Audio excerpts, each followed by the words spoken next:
বিশ্বনবী যে সমস্ত খাদ্যগুলো পছন্দ করতেন হাদিসে এসেছে, বিশ্বনবী রুটি খেতেন, খেজুর খেতেন, খেজুর, খেজুর চিনেন, বালাহ, তামার, দুধ খেতেন, এই মধু খেতেন, জব খেতেন, বার্লি খেতেন, লাউ খেতেন, রুম্মান, ডালিম ফল, আনার ফল, আনার চিনেন, আনার, এই আনার খেতে পছন্দ করতেন বিশ্বনবী।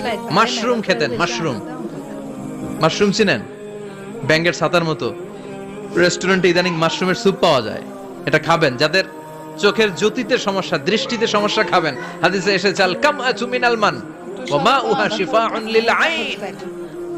মাশরুম হলো মান্না সালোয়ার মতো খাবার। মাশরুমের স্যুপ যারা খাবে, চোখের জ্যোতি যাদের কম, তাদের চোখের জ্যোতি বাড়িয়ে দিবে কে? না একটু করে কি হচ্ছে, ধরো তো আবার।